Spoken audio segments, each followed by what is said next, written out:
Good morning and welcome to the Stronger Than My Excuses show.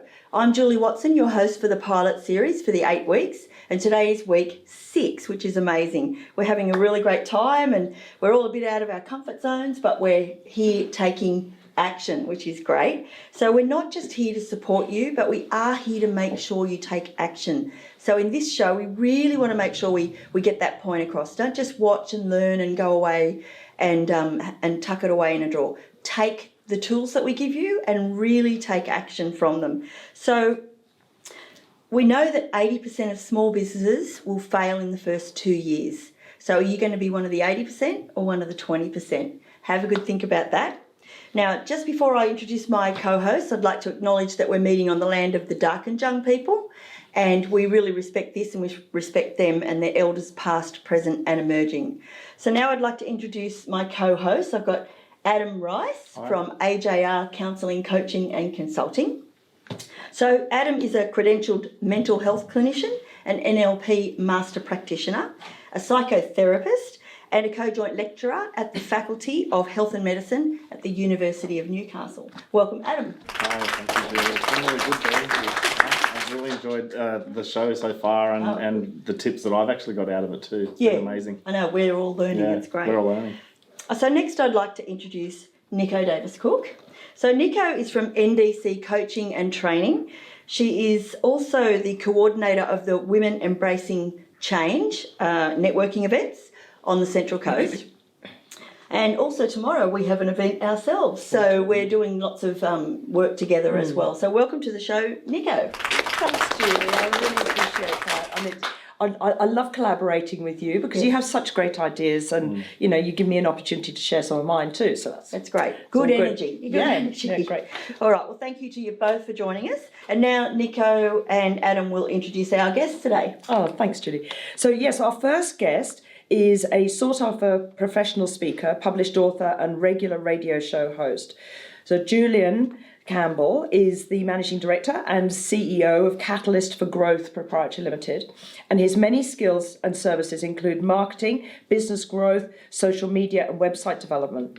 And as a business coach, he holds you accountable to achieve extraordinary results, which is perfect for today. He helps transform lives and businesses through his great ability to foster change through the law of attraction while keeping bottom line realism. That's the word? Yep, can't say it today. So please welcome anyway the business wizard Julian Campbell. Thank you, good to be here. Yes, great. And Georgia is a lawyer with her own business, Legal HQ. Her firm focuses on the unique needs of creatives, innovators and entrepreneurs. She's the Executive Secretary of Wyong Regional Chamber of Commerce, writer for Smallville and the Northern Voice business magazine, author of the book The Small Business Toolkit, which I actually have a copy of, and a few other books, I believe. Please welcome to the show, Georgia Thomas. Yes, thank you both for joining us. And I also just want to make sure that we thank our sponsors. AJR Counselling, Coaching and Consulting is our major sponsor, and all the other sponsors you see on the screen. So thank you. We couldn't do it without you. And thanks to Philip Mainpar for being our videographer. Well done. And editor. It's fantastic. And also thanks to Nexus for supporting this initiative. And please, if you've not already done so, watch the previous episodes on YouTube and subscribe to the channel. And we also love you to share and comment and like and all sorts of stuff like that on all the social media platforms. You know the drill. And every show we will have action tools that you can use straight away. And so far we've discussed isolation, fear and doubt, guilt, receiving and giving, inspiration and procrastination. So keep watching, there's plenty more to come. Yes, and look, we just want to let you know, clearly we didn't wait for perfection. So what we've done is we've taken action. So we do have a few issues every now and then and some teething problems, but we're going ahead and doing it anyway. And this is how you get started. You've got to take the risk and take the action. So no excuses for not taking action. What's your excuse? Hopefully none after this show. But watch all the episodes so that you can find out all of the tools that you can take home and use yourself or use in your business. And some of us will be here live during the morning of the broadcast, and this means that we can answer your questions almost instantly. That's great. That's great. And today our topic is forming action habits. So what is it that we need to do to force ourselves to move, change our state and our mindset? Yes, exactly. So we'll move on to the discussion, and all 5 of us will be contributing to this discussion, and I'll be asking the questions. And I'm going to start with Julian, if I can. So we all get entrepreneurial ideas at times. Everybody has ideas. We start out with our business goals, and within a year or two, and sometimes even within a month or two, we start to lose that motivation, and we start to, the dream starts to fade, and we allow that to happen. Life seems to get in the way. Why do we give up so easily on our dreams, Julian? Well, you mentioned right at the very beginning that only 20% of small businesses survive a couple of years or so. Only 20% of small businesses have a business plan. And it's really obvious that people without any real proper planning don't survive. Whilst I'm not a big lover of business plans per se, it's the business planning process, going through the process that is absolutely vital. And people need to end up with 2 documents out of that process: a business plan, action plan, and a cash flow budget. The action plan tells them what they should be doing. The cash flow budget tells them, are they achieving any results? So I think that's probably one of the main reasons that businesses don't survive that period of time. The second reason would be lack of support or skills. There's a lot of people setting up small businesses which really don't have their family support, and they're successful despite their family. It's great to have that support, and I think that some people rushing into business just don't think how difficult it's going to get. Yes. So it's important that that support is there. And the third reason, I think, is because people don't have goals, or the goals are not really that important, not relevant. And Yes. therefore they tend to procrastinate and don't take the actions that we've just been talking about. Yes, and I made some notes on that myself about we just simply we're not 100% committed, or the goal is a bit too big and you didn't realise the amount of work.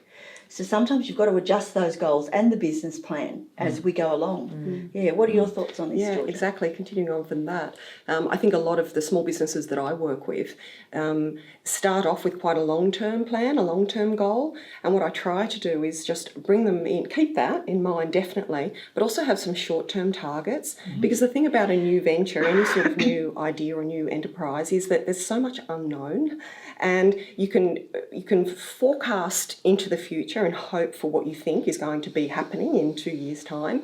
But for many small businesses, life just changes, in 3 weeks. What you thought, where you thought you might be in 6 weeks' time, could be completely different when you get to week 5. Yes. So having some short-term goals and plans and remaining flexible, I think, is important as well. Yeah, to take action.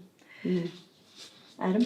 Yeah, well, I agree with both of you. I think they're really good tips to have, but also I think that there's a saying, the person with the most flexibility will control the situation. And I think, I know for me that when I'm in business, that if I have a business idea, that it's important to know, be flexible, because some things won't work, some things will work, and it's about being able to change things as you go. And I'm quite good at having a big picture.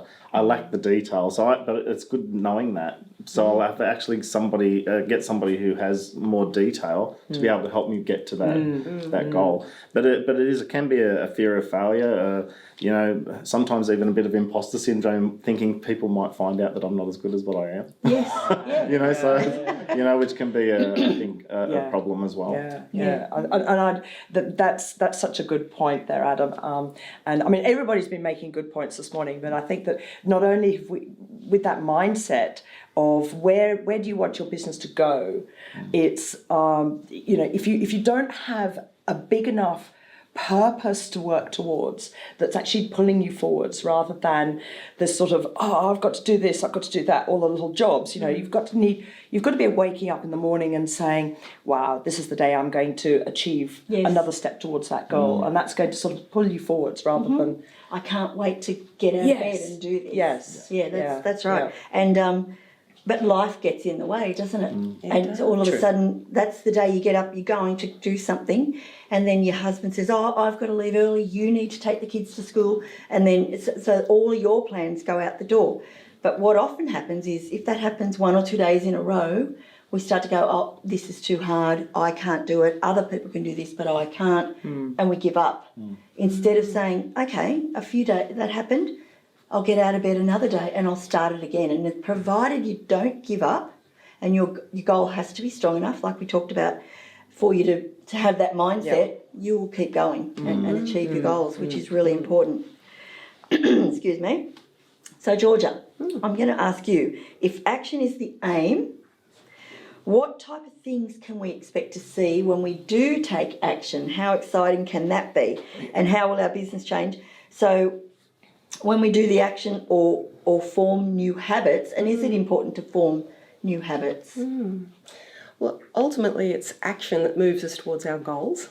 So whatever those goals are, if we want to be continually moving towards them, not letting life get in the way, we have to come up with some sort of strategy to make that happen, and whatever works, for different people. I'm a fairly disciplined person. I say that and then I start to think of white chocolate magnums and Milo, so maybe not so much when it comes to the sweets, but generally in life I'm fairly disciplined. So lists are probably something that I use. I rely quite heavily on lists, and that works for me. But if you're somebody perhaps who is maybe more easily distracted, or still struggling with that new juggle of being self-employed, and when you work for somebody else, you've got these set times where that's work, and then you come home and this is home, this is the kids, this is making doctor's appointments, paying insurance, that sort of thing. When you're self-employed, that becomes a full-day juggle, and I think that different people need things to keep them on track. Yes. And because it's very easy to go into procrastination. It is. It is. And so 2 things that I would say about that. The first thing we've kind of touched on about being flexible, because life happens, and not really just the day-to-day sort of excusey sort of stuff. Everybody gets busy, and that can always be used as an excuse. But I'm talking about things like maybe an unplanned illness, something major that can kind of derail you a little bit for a while, or things happening with the people in your work environment, whether that's your home or co-workers or whatever, that can impact on you. So having some sort of strategy to keep you moving towards your goal, keep you in action, but that has that element of flexibility. And the other thing that I would say is to just start. No matter what your strategy is and what your plan is, if you can, perhaps it's more like a mindset than an actual habit or something fixed. Yes. But be committed to just starting things, and we will never have all our ducks in a row. And I wanted to be a lawyer when I was 13. It took me a really long time to get there. And I had, when I eventually went to university, I was married, I had 1 child, 1 on the way, I was working. It was just, looking at it, it was not the right time, not the right time. But I realised that there was never really going to be a good time. And so it was a matter of just starting and getting that done. Good and many years later, it's done. Yes. Look at you now on TV. At what time in the morning? Julia, what are your thoughts? Yeah, well, I would agree wholeheartedly with that, and in particular lists. I mentioned earlier the action plan. And I think it needs to be quite an intricate action plan, and just because you've got this action plan or a business plan doesn't mean to say it's set in concrete. It can change. I believe that one of the things you mentioned is certain things do happen. Part of the things you should look at in a business plan is risks, what could go wrong, and plan for it. I mean, if someone gets sick, and I'm not talking about 1 day, if they're off for a month or so, what happens to the business? Yes. We can certainly have insurance and things like that, but what happens to the customers? Who's looking after those customers? Your action plan should be helping you with that as well. So, and I know certain people don't like lists and plans, but really it's the one thing I use to help my clients to remain accountable. Yes, and I think Maslow's hierarchy of needs, one of those is growth. Human beings need to have growth, and sometimes we forget that. It's easier to sit around on the couch and go, I won't worry about starting that new business. I don't really have to make those sales calls. I could do that tomorrow. It's not that important. But it is. We really need that in our life. So, and everything we do has become a habit. We learn the alphabet, we learn to walk and talk, and we learn our times tables. Everything we do is actually a habit, and we never really want to do it. As a child, we get pushed to do it because our parents know it's important that we learn that. We don't really understand the importance of why we're doing these maths equations and things, but our parents know that we need that. When we become an adult, we have to form our own habits, and no one tells us that. No one tells us, you've got to actually form these new habits because they'll make you take action. And then the action becomes easy, becomes automated. Driving a car, we all do that. Yeah. So everything we do, I think, is habit. You know, it needs to be a habit to become easier. And so that when life gets in the way, things will change, but you'll be able to come back to that habit. You know, you can get back on the bike, in other words. What about... Yeah, I think habits, repetition is the key, like you said, you know, and I often think about the 4 stages of learning and you know, sometimes it's, you know, you have to get out of that comfort zone and create habits, and it's kind of like driving a car, you know, before you know how to drive a car, you know, you just don't know, so you're unconsciously unskilled. Yes. And then you get your learner's permit, you know, and you start reading the manual, and you might have a lesson. That's when you become consciously unskilled. You know you need to learn it. Yes. But then you get your license. For the first 4 weeks you're driving around, you're on high alert, and you're watching the traffic lights and the brake lights in front of you, the pedestrians and everything. And that's when you're consciously skilled. So you're in the process of doing it. But then now everybody just gets in the car and they drive, and you can be thinking about what you might be going to have for dinner. You might be, you know, fighting with the kids in the back, but you still get to your destination. You still stop at the lights and see the car in front stop. That's when you're unconsciously skilled. It just becomes automated habit. Yes. And that's what you want your business to be, and your processes to be in your business. Yeah, you want them to be so natural that it's not a challenge anymore to keep the process going. And I think one tip there is also to keep the whole process as simple as possible. So rather than overcomplicate things, which, you know, complexity just gets in the way of progress. If we make it too complicated, then we're not just, we're not going to be able to follow through. So the simpler, the better. Yes, exactly. Yeah. And I think that it's also, our brains do have this protective area where they're saying, well, you know, a good example is asking someone to dance. You're nervous about it, and if you wait too long, you just won't do it because your brain is saying, well, hang on, you go out there, you might trip over and hurt yourself, physical, or you might be embarrassed and emotional. So your brain protects you in both those ways, physical and emotional, and yet that's where the joy of life is. So if you take the risk, you're going to jump out of an aeroplane. Yeah. That's probably why you have this ear imbalance. I'm doing it again Saturday. Oh gosh. But also, you know, that's where you ask for the promotion. That's when you decide to run a business. You just make the decisions that will give you more joy in your life, and that's taking that slight risk. But usually, you know, you've done your research and you know what the risks are. But once you push through, and then even making those risks throughout the business process, making a phone call to someone that might be a little bit famous, or starting a TV show, a web TV show, anything like that. That's where you start to get exciting and things start happening for you. So I think it's just so important that we do that. And then we really live and our business can take off and we're not scared. So But now I'm going to move to the importance of the action and making a habit. And so I want to know how we can tell our viewers out there what actual action they should take to really start forming a habit. I might start with you on this. Okay. Well, keeping it on the theme of keeping it simple. I was reminded this morning of something that I heard from actually this James Clear. I picked up his book this morning to remind me to bring it up. He mentioned a process that I think the comedian, what was his name, Jerry Seinfeld. Have I got the name right? I probably haven't. But he had a thing. He had to write a joke every day. And so he had his calendar, and when he wrote a joke, he would cross off that day. And his aim was to keep the chain going. So every day there should be, crossed off the day, he's written a joke. Now, how simple can you get? You know, you've got to take a step, and that is taking it and just making sure that the chain remains unbroken. So having some sort of a chart where you can list the steps that you need to do in your day, whether it be you've got to make some business calls, or you've got to, sort of do some invoices, or you've got to do some Facebook posts, or you've got to go to meetings or meetups or networking or whatever.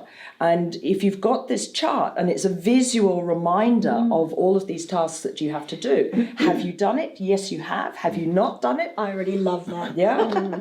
Yeah. Very visual. So, I'm a very visual person. So those sorts of things really work for me. Yeah. What about? Yeah, well, I 100% agree. That's the action plan. Yes. And putting a timetable onto it is vital. And some of the jobs that we're going to be doing in our business are constant. So the classic one I would use is the bookkeeping. 25% of small businesses go broke because they don't collect their money. They don't have good bookkeeping systems. The average small business would take you 4 minutes a day to do your bookkeeping. And then you'll be on top of it. When BAS time comes for me, it takes me 5 minutes to do my BAS statement because I'm on top of it. I know exactly what's going on with my finances. The people that leave it for 18 months before they go to their accountant are never going to be able to run a successful business. And you've also mentioned Facebook, people's social media. You've got to be on social media every other day. You've got to be posting on that. Again, it's that chart is what you need. Yeah. Yeah, important. What do you think, Georgia? Probably, with action. I suppose I use lists again, come back to that, and I guess tips, if this is what we're looking for here, is when I create a list, I always do it the night before or the end of my working day beforehand for the next day, and never wake up in the morning creating lists on the day. Always have it so that I wake up and I know exactly what my day already has in store for me. And probably I'm visual as well, but I also use, I'm quite tactile, so I like the paper diary. So as I do that list as well, I generally then just go week, month ahead and just pop in any other longer term goals or plans that I need to set aside some time for to work on. So at the end of every day, that's part of my forward planning. And then probably just a really simple tip, which you may laugh at, but when I do a list, I actually put 3 kind of no-brainers on the top of it. They might be things like get the kids to school, easy things, kids to school, I don't know, drop off dry cleaning. We're not laughing. I do it. Because then you can tick it off. You tick it off. Yes. And before you sit down at your desk and tick, I'm achieving great things. Yeah. I've been doing something similar, but what I'm doing now is, so when I prioritise it, I actually make sure that I put something really hard up front, and then I get to do 2 easy things on my list. And then I put something else that's a bit more difficult or time consuming, and then I get to do two quick easy things. It's like a reward. Nice. Yeah, I like to do that. I don't have a paper diary. My watch does it for me. I have a vibration on my watch every time I've taken action. Very cool. Oh, very good. I need one of those. Yeah, I like that's a good segue about a watch, because I think time is really important, and it's about actually making time to put these lists together, or to have a look at your vision board. Or for me, lists don't work well for me, only because I find that I start off a list and then I'll find other things to add on to the list as I go, and it can be quite busy. But that's just me. But I think practicing something for me in the morning, I'll actually change my state and just kind of sit with myself for a little while. I might read a book or something, read a chapter of a book or a page of a book of somebody who's been successful, which kind of gives me ideas through the day. But also I know exactly what you mean, like time is essence, and my watch does the same thing. I'll actually set alarms for myself, so I know that this is the time to actually get something done. Move to the next. Move to the next. Yeah. Well, I think that if you decide to start taking action, you've got to do it now. There's never a better time. And when you hear yourself saying I should or I shouldn't, that's when you do my little mind hack, which is imagining yourself writing I can do this with the opposite hand. For you it would be your right hand. For me it's my left hand. Move. So you physically change your state, stand up, touch your toes, stretch to the sky, whatever it might be, and then go to your anchor thought, which is seeing yourself achieving your goal, whether it's for that day or for that week or your big goal. You might see yourself shaking hands with someone, saying thanks for the deal, you've made a deal with someone, or high-fiving the kids that, you know, we're going to Disneyland because you've achieved a contract, or whatever your goal is. See it then and there, and then you'll 80% of the time actually keep going. You'll go for that walk, or you'll make that sales call, or you do that thing instead of making an extra coffee or procrastinating. And I think that's really important, and because you're always going to try and talk yourself out of it, because your brain's going embarrassing, too hard, and talking you out of it. So doing that is really a great way to take action. So now I'm going to ask you all for your 1 20-second tip that is just to close off for the day. What's your most important action that people can take to really start putting action into their business? Or yes, Julian. The best bit of advice I ever received when I first went into business was to break a comfort zone every day. You've just said that we tend to find excuses, and there's often those little tasks we don't want to do. Come out of that comfort zone, break that comfort zone. Force yourself, yeah. They were my quick tips before that I did. Yeah. So if I think of another quick one, look, I really do think about just starting, you know, trying to have that mindset and getting into that way of thinking that when something is difficult, not necessarily setting out to complete the task, but just get a start on it. And sometimes I think when people do begin, it flows from there. Yes. The hardest part is just getting Absolutely. moving. Start. Yep. Sure. Yeah, well, you know, our unconscious mind will always follow the least path of resistance, and we're often doing the same thing over and over again, expecting a different result. And I think changing that mindset and being out of your comfort zone and doing that repetitively will actually help you move forward. Yes, absolutely. Nice. Well, I'm just thinking here now of something that I heard at the Tony Robbins UPW event in September this year, where one of his trainers sort of said, you know, in order to get our physiology moving, you know, that's the quickest way to change our mind. You change your mental state when you change your physical state. Right. And Joseph uses the word attitude. So you move your bum. Stand up. I've got an alarm 5 times a day on my phone. I stand up, give my ass a shake. There you go. If you learn Italian, you get to roll your R's. There you go. But I think start now, which is exactly right. Make a checklist or a list. I have a checklist as well of things that I should do every morning. And I also have a monthly recurring actions list. So the things I need to do every month, at the end of 1 month, on my list is write out your recurring actions. And then everything I know I have to do every month, my accounting, my invoicing, all of the things I have to do, my sales calls, whatever it might be, they all just go into my calendar. And I put them all in there, and then I don't have to think. And if a new recurring action comes up, I add it into that. And it's 4 weeks worth, and I just put it in there. And when you get those months where there's kind of almost 5 weeks, you get almost a week off. It's great. But it's a really good way to get started. And then just start using the I can do this thing when you need to do something that's out of your comfort zone. Do that, and you will be forced to, maybe even if it's just a walk that you're just putting off. Something that's out of your comfort zone. So, yes. Well, I thank you all. We've had some wonderful tips today. And I think... Next week's topic is don't beat yourself up over setbacks and just don't give up. Our guest, Patrick, and I hope I pronounced this right, Zalugia, who is the Director of PMZ Marketing, and Barbara Ketley, who is the Chief Executive Officer of Milestone Bellanova. Yes. Yeah. Remember, you can see us on YouTube, where you can subscribe, and Facebook on the Stronger Than My Excuses page. We're also on LinkedIn, Twitter, Instagram, and the podcast will be available soon. And please ask a question when we broadcast. Yes. So we'll just to wrap up, thanks for everybody's contributions, and our thanks again to our sponsors, particularly AJR Counselling, Coaching and Consulting, and our other sponsors will appear on your screen when you see the podcast. And thanks again to our film crew, Philip Mainpower Productions. And we talk about mindset, but please, if you have an urgent matter that's causing you distress, please call Lifeline on 13 11 14.